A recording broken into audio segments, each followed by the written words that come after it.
दोहरा खेल दोहरा चरित्र मत रखिए, मत बरगलाइए बिहार के लोगों को। आपने लंबे पीरियड तक बिहार की सत्ता में रहे और जो बड़े भाई के साथ गलवहियां किए वो भी 15 साल। ये 32 साल का शासन का हिसाब देना पड़ेगा कि कितना कदम चले, देश के पैमाने पर मैं कितने नंबर पर खड़ा हूं, ये समीक्षा करनी होगी। नमस्कार, आप देख रहे हैं न्यूज़ 4 नेशन और मैं हूं प्रियदर्शन। बिहार में नगर निकाय चुनाव होना है और यह नगर निकाय चुनाव एक ऐसी अबूझ पहेली बन करके आया जिस कारण से बिहार के तमाम जो नगर परिषद नगर निगम के इलाके होते हैं वहां जो विकास कार्य है, विकास कार्य पिछले करीब 3-4 महीनों से स्थिर पड़ा हुआ है। और इसी को लेकर के आज जो भारतीय जनता पार्टी के नेता हैं और नेता प्रतिपक्ष हैं विजय सिन्हा, उन्होंने नीतीश कुमार से सवाल किया है। दरअसल विजय सिन्हा ने आज क्या कहा है कि नीतीश कुमार जानबूझ करके राज्य में विकास की योजनाओं को रोके रखना चाहते हैं और इसी वजह से उन्होंने नगर निकाय चुनाव की जो प्रक्रिया शुरू हुई थी उस समय जो पिछड़ा के आरक्षण की को लेकर के प्रावधान था, उस प्रावधान को लागू नहीं किया गया।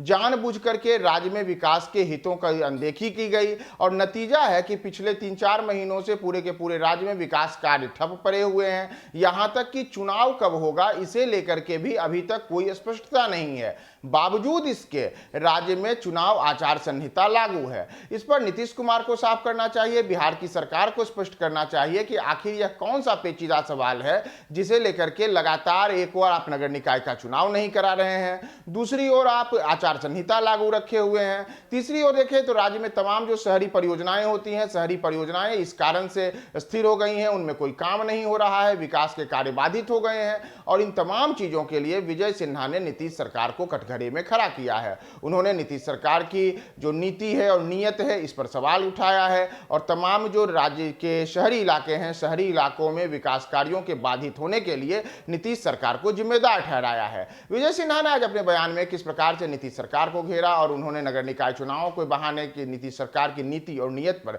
क्या क्या सवाल खड़े किए हैं, हम आपको छोड़े जाते हैं उनके बयान। और जो प्रत्याशी चुनाव देने में हर किसी की निगाहें टिकी है कि आखिर चुनाव कब होगा। देखिए, सरकार की गलत नीति के कारण नीयत साफ नहीं था। ये खेल खेले थे कि जातीय उन्माद अति पिछड़ों के नाम पर करेंगे और एक माहौल खड़ा करेंगे, लेकिन इनका नीति फेल कर गया। लोग जान गया कि सरकार के कारण ये चुनाव रुका और अब इसको अभी तक आचार संहिता लगा करके विकास को भी रोके हुए हैं। अरे आप इसको रद्द करिए, फ्रेश निकालिए और कोर्ट का जो स्पष्ट मंशा है ईमानदारी से उसका पालन करिए, जो सचमुच में संविधान सम्मत कानून सम्मत हो। दोहरा खेल दोहरा चरित्र मत रखिए, मत बरगलाइए बिहार के लोगों को। आपने लंबे पीरियड तक बिहार की सत्ता में रहे और जो बड़े भाई के साथ गलवहियां किए वो भी 15 साल। ये 32 साल का शासन का हिसाब देना पड़ेगा कि कितना कदम चले, देश के पैमाने पर मैं कितने नंबर पर खड़ा हूं, ये समीक्षा करनी होगी। वर्गलाने से काम नहीं चलेगा।